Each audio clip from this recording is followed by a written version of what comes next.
Olá! Com certeza você já ouviu a frase: se é para o bem de todos e felicidade geral da nação, estou pronto, diga ao povo que fico.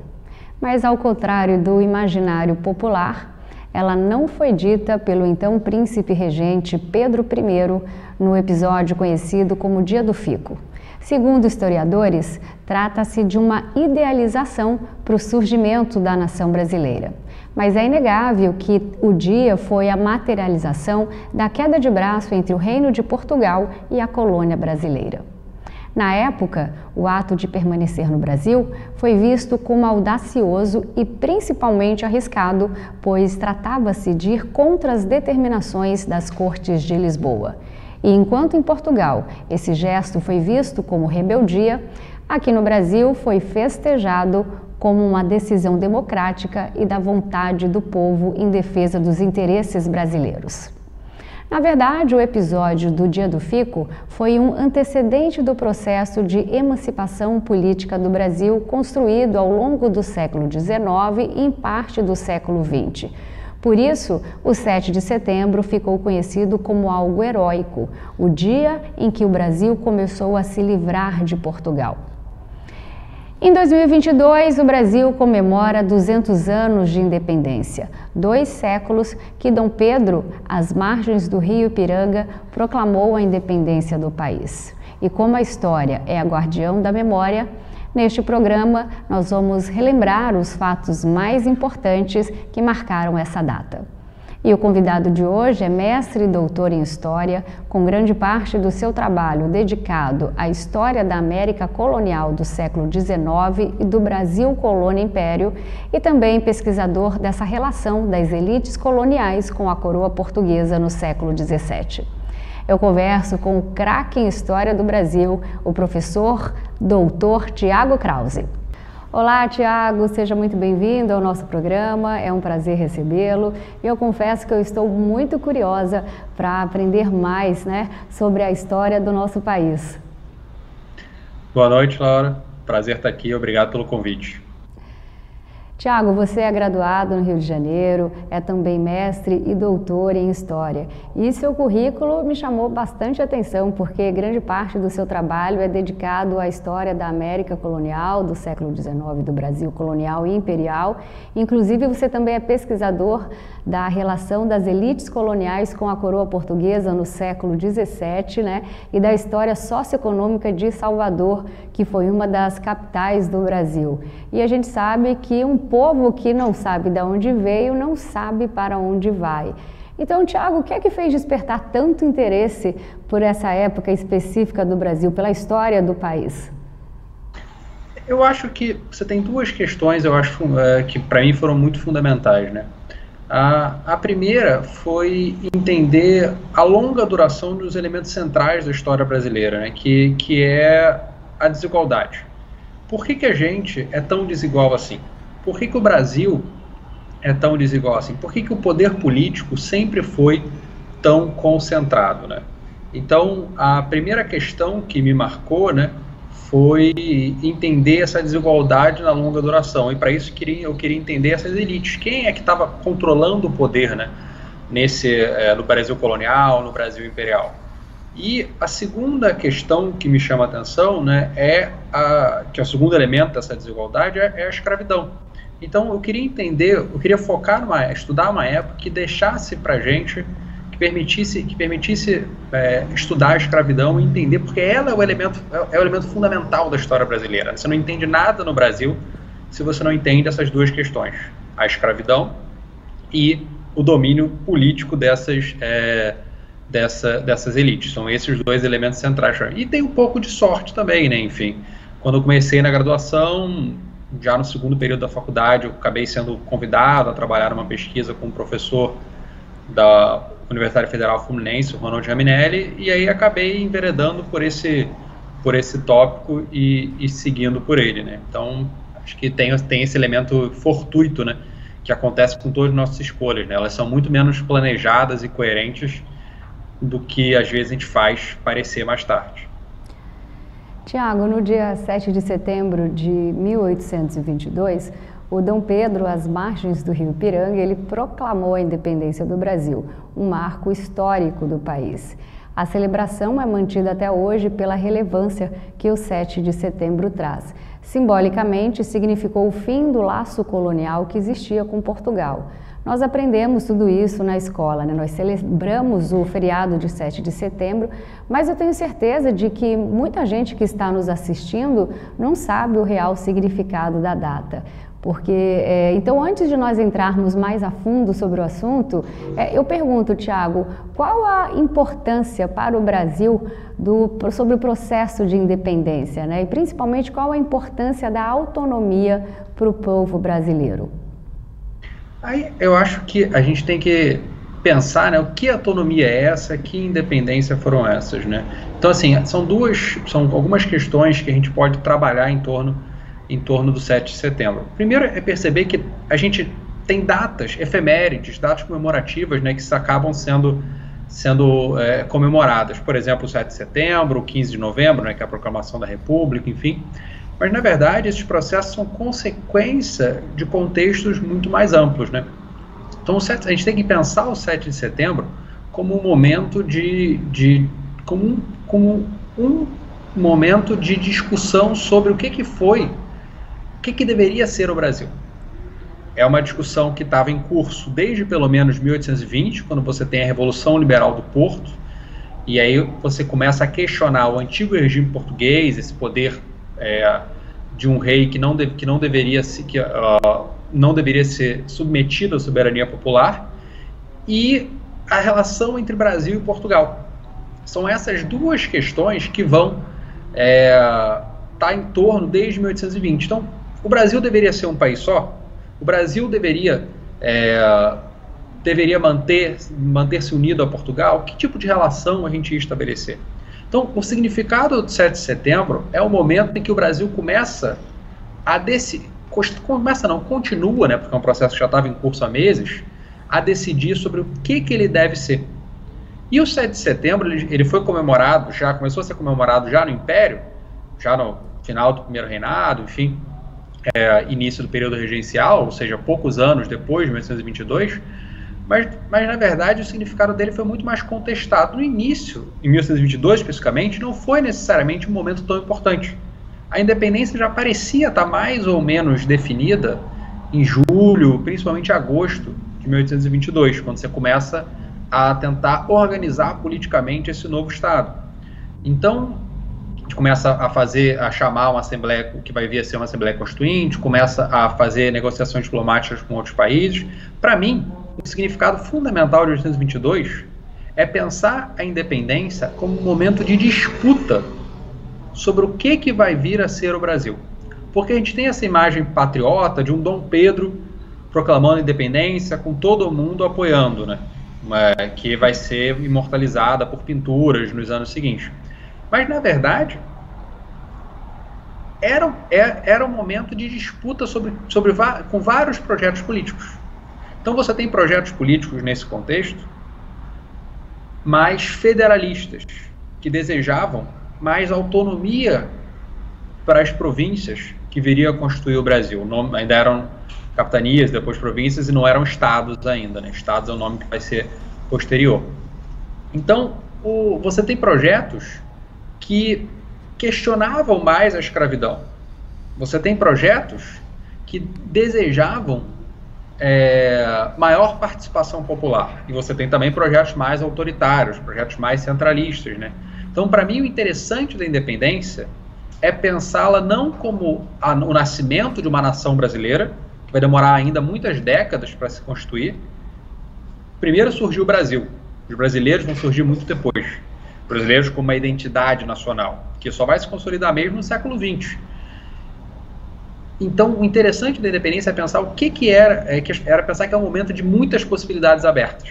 E que uma acabou ganhando, mas você tinha outros projetos políticos. Então, a gente pensar que o futuro está sempre em disputa, que é sempre possível pensar num presente diferente, dependendo do que cada grupo político quer.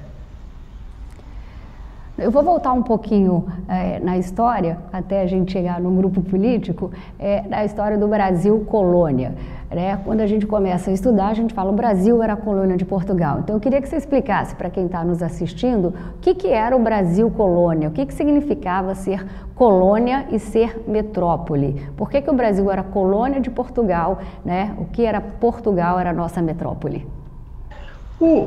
No século XVI, século XV, XVI, você começa esses processos de expansão marítima. Né? Portugal começa pela África, vai para depois, a partir do final do século XV, vai chegar na Índia, e aí acaba chegando no território que vai vir a formar o Brasil. Então, o Brasil ele acaba sendo colonizado por Portugal, porque Portugal precisava se expandir para o ultramar, para conseguir se conformar como reino independente, porque sempre tinha ameaça de ser engolido por Castela, né? Que depois vai formar a Espanha, Castela, Aragão, Leão, porque aqui era um reino muito maior, e aí o Brasil vai ser colonizado por Portugal. E o que significava ser colônia? A própria ideia do que é colônia, na verdade, só se consolida mesmo no século XVIII. O Brasil, no início, é pensado como um território de conquista, uma região a ser ocupada, civilizada, catequizada e que deveria gerar recursos para Portugal. Então, já no meio do século XVII, você tem a ideia de que o Brasil é a vaca de leite de Portugal, ou seja, que ajudava a financiar Portugal, porque Portugal era um reino relativamente pobre, e Portugal dependia do ultramar para sustentar sua monarquia, para sustentar seus grandes comerciantes, para sustentar sua nobreza. Índia, depois o Brasil e a África. Então, ser colônia vai gradualmente fazendo com que o Brasil fosse percebido como um espaço politicamente inferior a Portugal e economicamente dominado. Mas isso não estava dito desde o início. No século XVII, a ideia de que a ideia do Brasil ser uma conquista ultramarina, como se falava na época, não implicava que ele fosse completamente inferior a Portugal. Maranhão, que era um estado separado do Brasil, vai mandar um representante para as cortes portuguesas, e o Brasil também e a Bahia, o Brasil, especialmente no caso Salvador, vai mandar um representante para as cortes portuguesas. O que eram as cortes portuguesas? Era uma espécie de parlamento, em que as principais cidades, os aristocratas e os religiosos, votavam e discutiam questões políticas referentes à monarquia portuguesa. Então, no século XVII, o Brasil, as elites brasileiras estavam tentando se apresentar como similares às elites portuguesas. Mas no século XVIII, cada vez mais o Brasil passa a ser visto como inferior. A monarquia portuguesa se fortalece, o Brasil é percebido como uma região subordinada e cuja principal função era enriquecer a metrópole. Então, gradualmente, o Brasil passa ser colônia significa enriquecer a metrópole. Mas esse projeto nunca foi, o Brasil nunca foi só isso. Porque o Brasil desenvolve uma dinâmica econômica interna. Então começam a se constituir elites, senhores de engenho e posteriormente grandes mercadores que vão enriquecer aqui no Brasil também. Então o Brasil deveria enriquecer Portugal, mas no meio disso, muitas elites brasileiras também, moradoras aqui do Brasil, embora não houvesse uma identidade brasileira, vão enriquecer de maneira autônoma, sem depender tanto assim da metrópole. Então essa dominação nunca foi absoluta. E, na verdade, é uma dominação que é exercida sobre os grupos subalternos, sobre negros, sobre indígenas, sobre brancos pobres. Porque as elites no Brasil, elas colaboravam com a monarquia portuguesa para explorar essa população. Então, você tem grandes latifundiários, grandes mercadores, grandes traficantes de escravos, que vão aceitar a dominação portuguesa porque está todo mundo ganhando um pouco nisso. Menos, claro, todo mundo nessa elite. Menos a grande maioria da população que vai ser dominada por essa elite e por Portugal para dar dinheiro tanto para quem domina aqui quanto para quem dominasse lá em Lisboa. Vamos para um breve intervalo comercial. Já já estou de volta com o mestre e doutor em História pela Universidade Federal do Rio de Janeiro, Thiago Krause.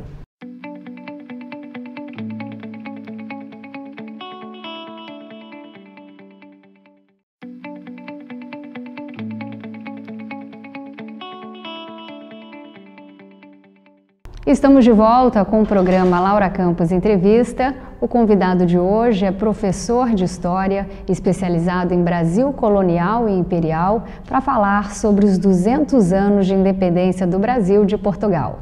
Tiago, desde criança nós aprendemos na escola que a família real portuguesa, fugindo de Napoleão Bonaparte, saiu de Portugal e veio morar no Brasil em 1808. Corrija-me se eu estiver errada, mas eu não me lembro de nenhum rei europeu fugir para uma colônia na América. De que maneira transcorreu essa viagem? Como é que foi a chegada da comitiva portuguesa de Dom João VI aqui no Brasil?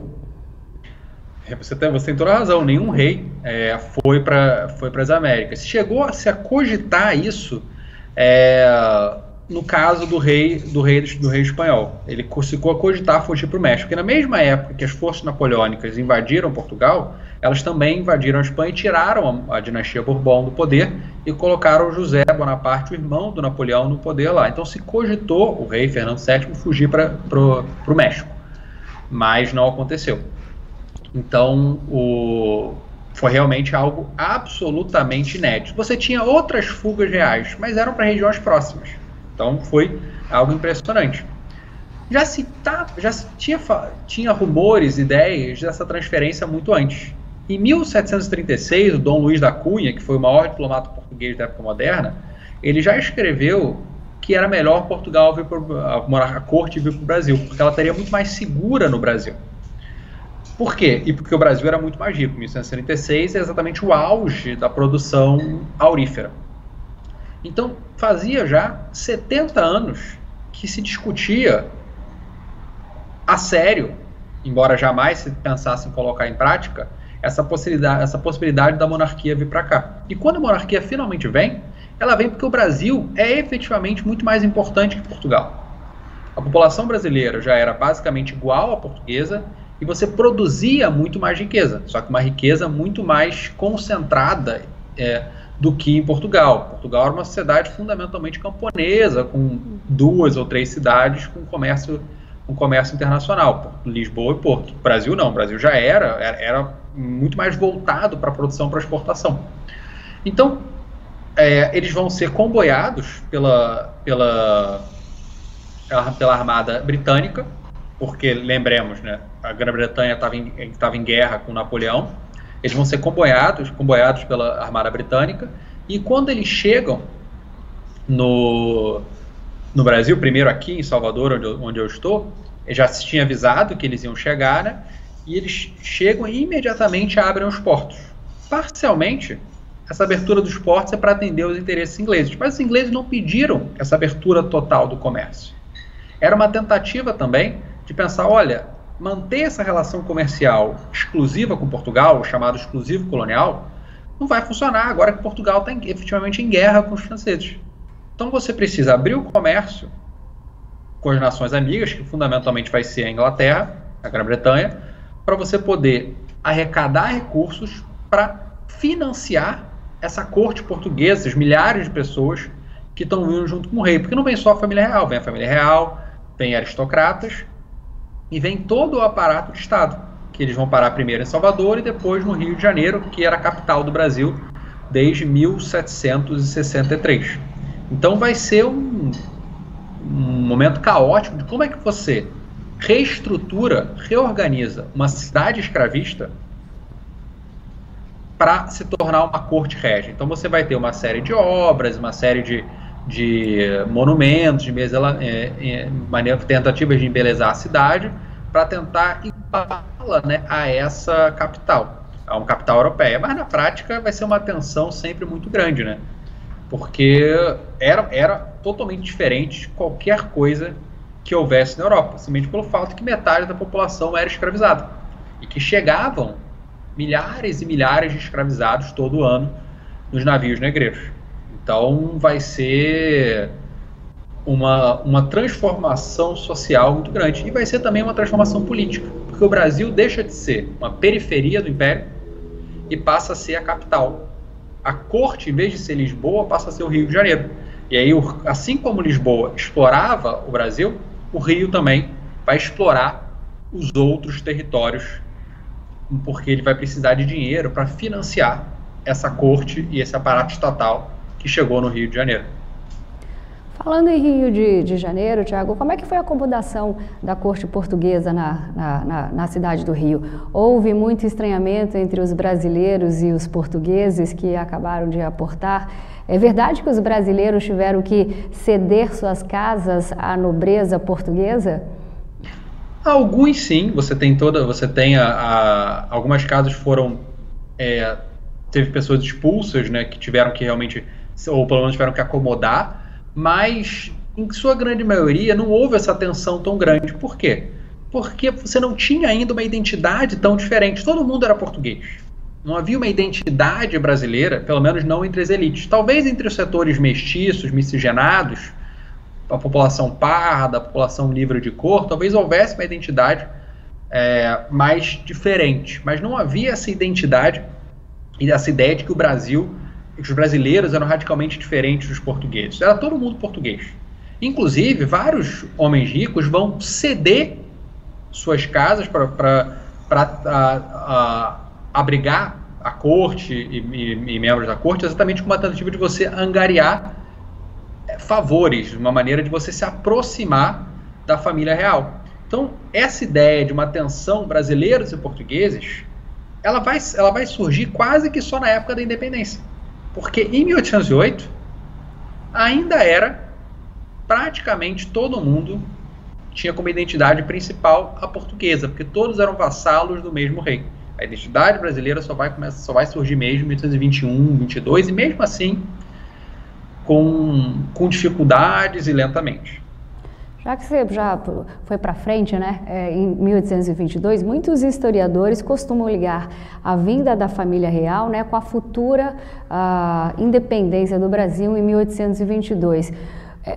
Por que a vinda da família real foi a semente, né, se assim eu posso dizer, do processo de independência? Ela foi um momento crucial, por quê? Porque nessa época que o Brasil, especialmente o Rio de Janeiro, mas consequentemente o Brasil como um todo, primeiro, deixa de ser efetivamente uma colônia, porque não tem mais o elemento definidor da situação colonial, que é o exclusivo colonial, ou seja, tem que comercializar somente com uma metrópole. O Brasil passa a poder comercializar livremente. E dois, as decisões políticas passam a ser tomadas no Brasil. E aí o problema é, como é que você faz retroceder isso? Então, a vinda da família real colocou o Brasil numa situação de destaque que se tornava praticamente impossível de reverter. Quando o Napoleão é derrotado, primeiro em 1814, depois em 1815, o rei não retorna para Portugal. O rei continua, Dom João, né, que ainda era príncipe, né, vai virar rei quando a mãe dele morre em 1816 e é aclamado em 1818, ele vai preferir continuar no Brasil. Parcialmente é uma questão de inércia por todo o trabalho, parcialmente já tinha se adaptado, mas parcialmente também é por saber como é que você ia conseguir fazer o Brasil retornar a ser subordinado para Portugal. Porque o Brasil não dependia mais efetivamente de Portugal para nada. Porque o grande parceiro comercial do Brasil já tinha passado a ser a Inglaterra. Então, a vinda da família real dá essa autonomia política e econômica ao Brasil, pelo menos em comparação com o que era no período colonial, que se torna impossível de reverter. Então, por isso que ela é um momento definidor, um momento central para a gente entender depois a independência em 22. Ô Tiago, as más línguas dizem que Dom Pedro I, ele estava na casa da sua amante, a Marquesa de Santos, e subiu, né, foi para São Paulo para declarar o famoso grito Independência ou Morte. Alguns historiadores dizem que não foi bem assim não, pelo contrário, foi bem longe disso. Essa realidade é só nos livros de história. Então, segundo essas más línguas, Dom Pedro estava com dor de barriga no dia. A gente sabe que um momento desses é passível de muitas interpretações. Então eu quero perguntar para você, que é especialista no assunto, o que é mais plausível que tenha acontecido naquele 7 de setembro de 1822? O grito da independência ou a dor de barriga de Dom Pedro? A dor de barriga. A gente tem realmente um relato de um acompanhante do Dom Pedro, um padre, se não me falha a memória, que relata que o Dom Pedro estava realmente passando mal, enfim. Então ele não estava cavalgando num cavalo, estava cavalgando num burro, enfim e tal, porque na verdade ele estava sendo meio carregado, porque ele estava realmente muito incomodado, enfim. Então ele era novo, né? Ele tinha 24 anos, se não me falha a memória, mas, enfim, é uma sociedade em que as doenças, enfim, são muito comuns, né? Tanto que ele vai acabar morrendo muito novo. Ele morre com mais ou menos 36 anos, se não me falha a memória, né? Então, a pessoa estava passando mal realmente no dia e acabou sendo. Mas é o que eu falei, né? Na verdade, o momento em si não foi tão crucial. Assim, toda essa construção épica do 7 de setembro foi posterior. Isso vai acontecer ao longo das décadas seguintes. Uma tentativa de você legitimar a monarquia e a própria nação brasileira. Porque a gente tem que pensar que esses momentos nunca são... o que importa é menos a realidade do que o simbolismo. E esse simbolismo ele é construído posteriormente. Então, a ideia de um príncipe com dor de barriga não exalta o fervor patriótico de ninguém, né? Então você vai construir toda a pintura dessa imagem popular de um príncipe garboso, heróico, a cavalo. A gente já falando de independência ou morte, que ninguém ia matar o Dom Pedro, enfim. O Dom Pedro era filho do rei era filho e herdeiro do rei de Portugal, né? Enfim. Então isso nunca foi uma ameaça, né? Hoje nós não conseguimos nem imaginar como é que é viver sem celular na mão ou saber as notícias quase que simultâneas ao acontecimento. Mas há 200 anos atrás não havia nem telefone, muito menos WhatsApp. Então, de que maneira correu a informação no país sobre a nossa independência, né? Como é que os brasileiros ficaram sabendo desse acontecimento? Porque se o Grito do Ipiranga foi em São Paulo, como a população lá de São Luís do Maranhão soube da notícia? Você tinha navios levando cartas oficiais e você tem cartas particulares que são muito difíceis da gente saber exatamente como é que era a circulação, porque essas cartas não eram preservadas em arquivos. Mas as pessoas escreviam cartas numa escala que a gente tem muita dificuldade de imaginar hoje em dia. A gente escreve um e-mail curto, né? Mas naquela época as pessoas escreviam cartas de 1, 2, 3 vezes mais páginas, muitas vezes quase que diariamente, e mandavam nos navios que iam fazer comércio de cabotagem. No caso específico de São Luís do Maranhão, provavelmente eles ficaram sabendo por Lisboa, porque por causa das correntes marítimas, São Luís estava muito mais conectado a Lisboa do que ao resto do que viria a ser o Império do Brasil. Então a notícia vai sair de São Paulo, vai chegar no Rio, do Rio ela chega a Lisboa, e aí ela vai chegar a São Luís. Então a notícia em São Luís só chega em 1823. Lembrando que São Luís tinha tropas militares e grupos leais à coroa portuguesa. Assim como Salvador, São Luís vai viver efetivamente uma guerra de independência mesmo. Então a notícia chega meses e meses de atraso por causa dessa dificuldade de circulação de comunicação. Porque assim, a comunicação era fundamentalmente por mar. Porque por terra, você tem que pensar que o Brasil era extremamente pouco povoado comparado a hoje. Então você tinha imensos territórios que eram florestas, que eram territórios relativamente fora do controle da sociedade branca, né? Em que então, na prática, era por rio e por mar que a notícia circulava. Então, e muitas vezes esses caminhos extremamente oblíquos, né? Então, São Paulo, Rio, Lisboa, depois que vai chegar a São Luís com 6, 7, 8 meses depois. Então, tudo demorava bastante. Tiago, depois do famoso grito, né, às margens do Ipiranga, o Dom Pedro só foi informado sobre a notícia da independência 5 dias depois. E como o grito aconteceu lá em São Paulo, quem estava no Palácio Imperial era a Dona Maria Leopoldina. Sendo assim, um momento histórico, porque mesmo por apenas alguns dias, ela se tornou a primeira mulher a governar o Brasil. E quando nós falamos em história, tem essa impressão que só homens fizeram parte de assuntos como a política nacional. O que isso representa para o Brasil e para nós mulheres? Eu acho que as mulheres participaram de... Eu acho não, a historiografia tem demonstrado que as mulheres participaram de muitos jeitos. Então você tem o fato de que as mulheres, né, das famílias reais, das famílias nobres, elas tinham uma influência política muito, muito significativa, que variava, claro, de rei para rei, de corte para corte, de momento a momento, mas que estava sempre presente, porque elas estavam lá, elas se interessavam pelo que estava acontecendo na política, elas serviam como regente nesses momentos em que o governante não estava lá, em que o monarca não estava. Então, essas mulheres estavam ativamente participando. Mas não só a Leopoldina. Você tem as mulheres mais variadas atentas para o que estava acontecendo na política. Então você tem senhoras de engenho preocupadas com a possibilidade de uma revolta escrava em Salvador. E você tem mulheres escravizadas ou negras livres participando de revoltas também.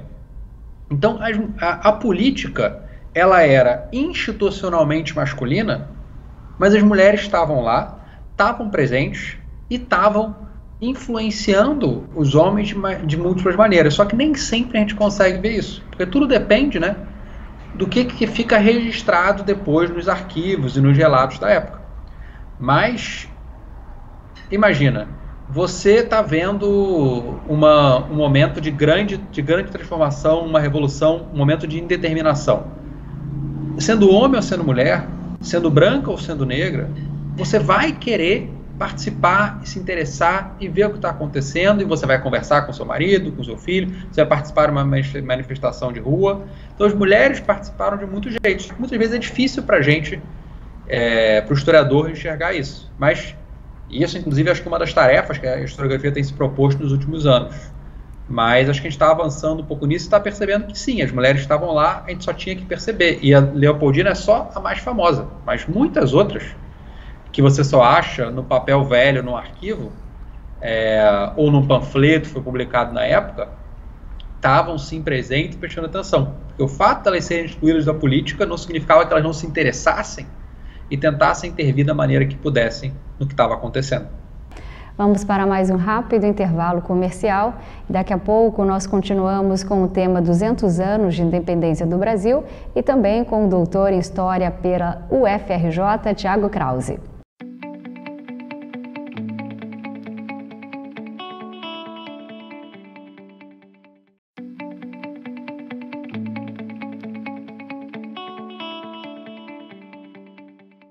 De volta com o programa Laura Campos Entrevista, hoje com o tema 200 anos de independência brasileira. E aqui comigo o professor de História da América Colonial do século XIX, Tiago Krause. Tiago, eu queria falar um pouquinho mais sobre a independência. Nós sabemos que muitos dos portugueses que moravam aqui no país não eram a favor da independência de Brasil de Portugal. Eu li, inclusive, que Dom Pedro teve que contratar mercenários ingleses para sufocar as revoltas contra a independência. O principal dele, o almirante inglês Thomas Cochrane, além de reprimir as revoltas, também saqueou cidades inteiras. Eu queria que você contasse um pouquinho mais sobre essas iniciativas contra a separação do Brasil colônia da metrópole.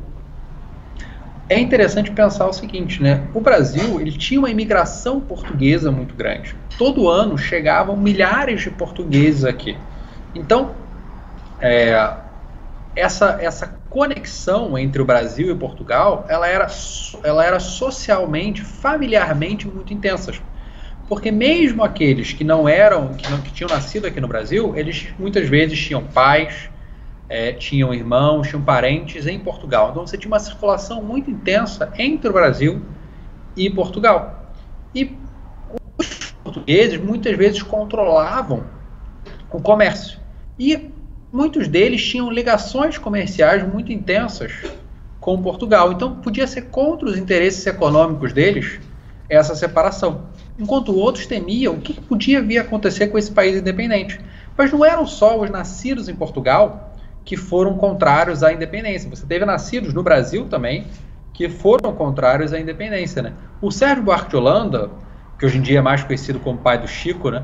Mas que foi um dos maiores historiadores brasileiros, né, no século XX, ele chamou esse período como uma guerra civil entre portugueses, porque essa identidade brasileira não havia ainda. Então você teve, principalmente nas cidades, tropas militares muitas vezes financiados por comerciantes que resistiram a essa separação, porque essas tropas militares eram fundamentalmente de militares portugueses, porque no Brasil a maioria das pessoas evitava servir nas Forças Armadas. Por quê? Porque era um pagamento muito baixo e muitas vezes era um cotidiano muito violento, com chibatadas, com pagamentos atrasados, passando às vezes até fome, maltrapilhos, enfim, né?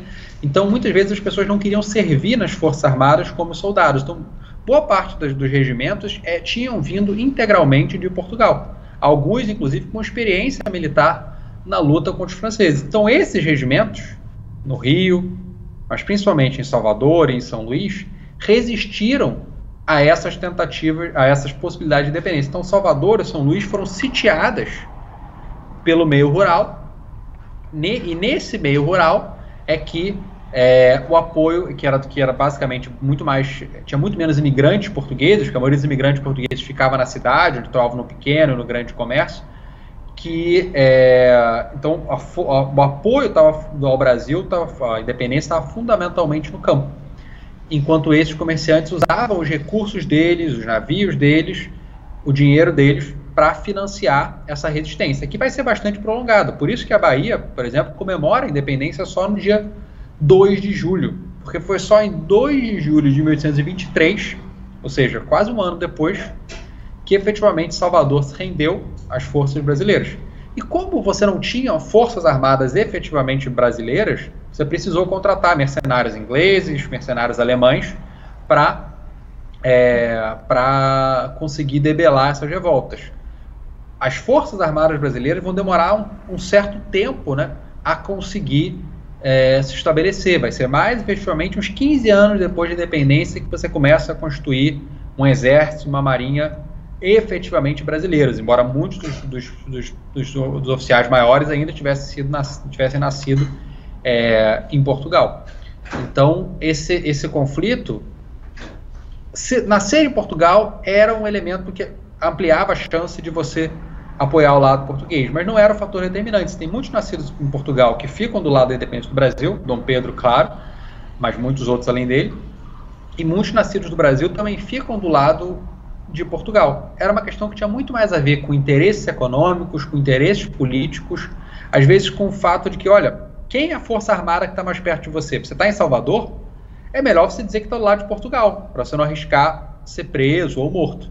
Se você está no Recôncavo Baiano, aí é melhor você dizer que está do lado do Brasil, porque, pelo mesmo tipo, para não arriscar ser preso ou morto.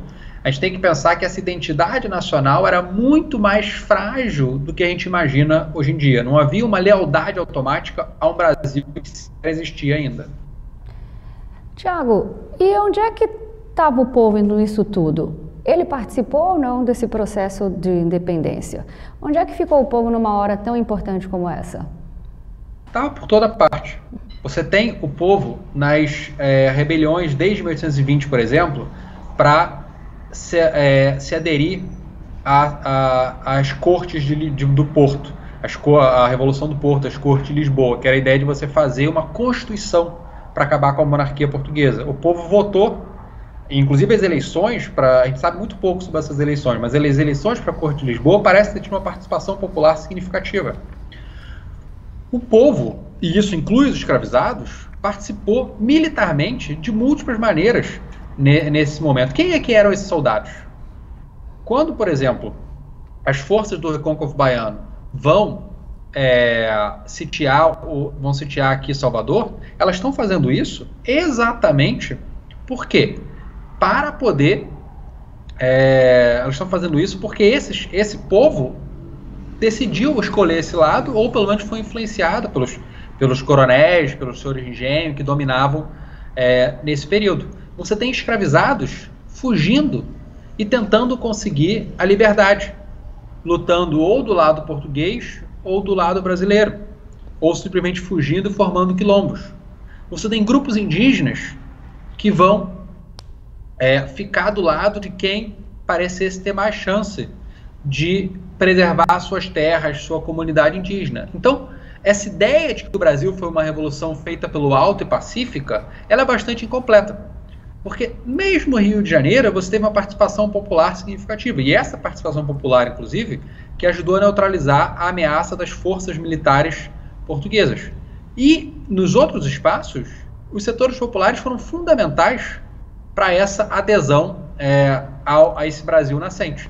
Inclusive, por causa desse... Se você não tinha uma identidade propriamente brasileira, você começava a ter essa identidade anti-portuguesa, que muitas vezes estava misturada com uma questão racial.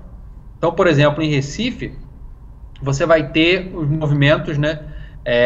Você vai ter movimentos populares liderados por um militar pardo que vão cantar, né? Mata marinheiro, todos os caiados vão se acabar, enfim, então caiados que eram os caiados pintados de branco, né? Enfim, então você começa a ter possibilidades de atacar esses portugueses, mas isso vinha muito mais dos setores mais pobres. Então esse antiportuguesismo, essa lusofobia, estava muito mais entre os pobres do que entre as elites, que todas elas tinham uma ligação muito mais intensa com Portugal. Então, o que inclusive ajuda a radicalizar a independência, que ajuda a empurrar o Brasil rumo à independência, é essa mobilização popular, especialmente nas grandes cidades. Rio, Salvador, Recife e São Luís.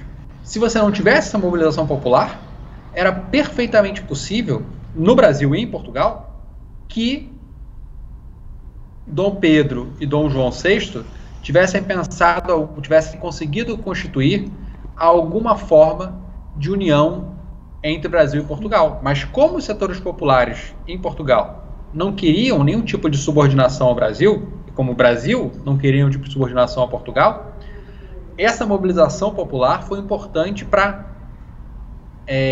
tensionar esses laços e, por fim, rompê-los em 1822. Vamos para o último intervalo comercial. Já já eu estou de volta para falar mais um pouquinho da independência do Brasil de Portugal.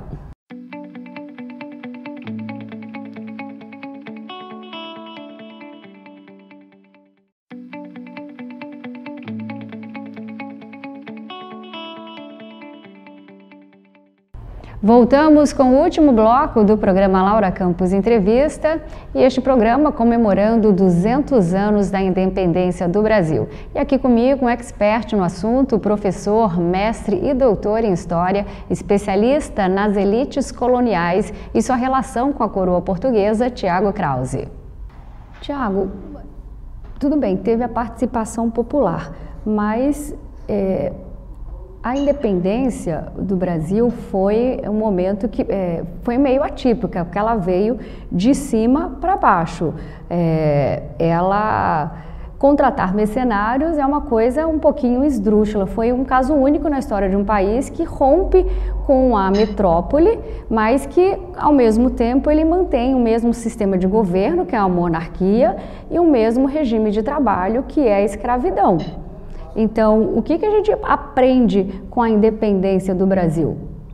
E aí essa questão como eu falei no início, de estar tudo em disputa, né? Então, esse momento de 1822 era um momento de uma certa indeterminação, né? Essa mobilização popular, ela podia ter dado um regime diferente, mas as elites, elas se organizaram, elas contiveram esses setores populares e elas optaram pela manutenção do sistema de governo. E a manutenção do sistema de governo, ela está intimamente ligada com a manutenção da escravidão.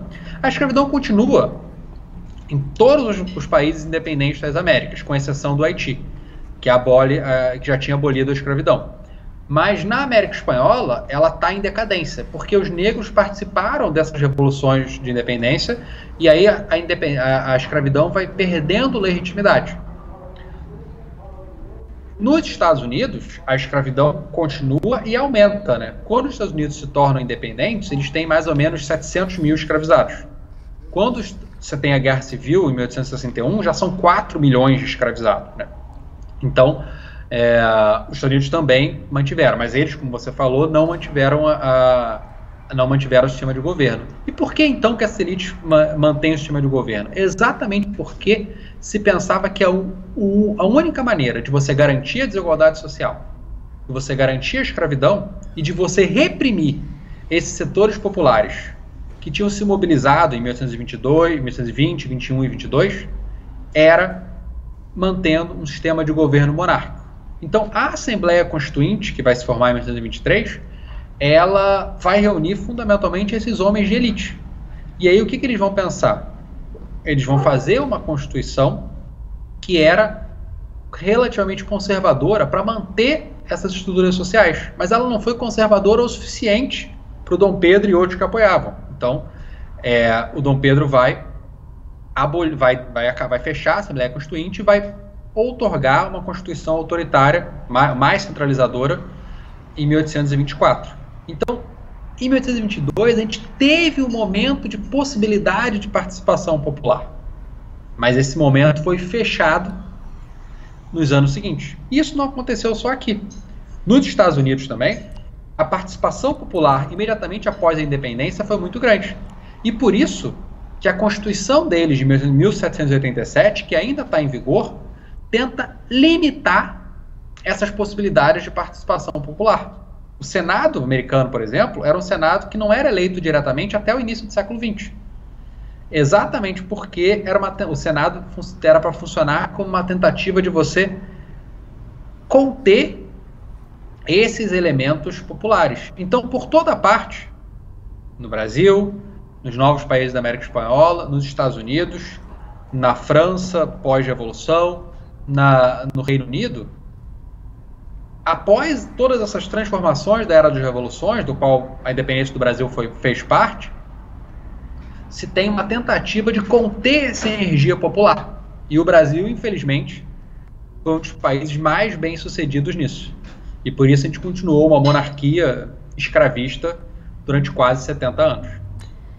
Então, não seria errado dizer que a independência do Brasil foi um movimento aristocrático, elitista e que favoreceu principalmente os grandes proprietários de terras e comerciantes e que deixaram o resto da população à deriva, né, como estava. Sim, exatamente.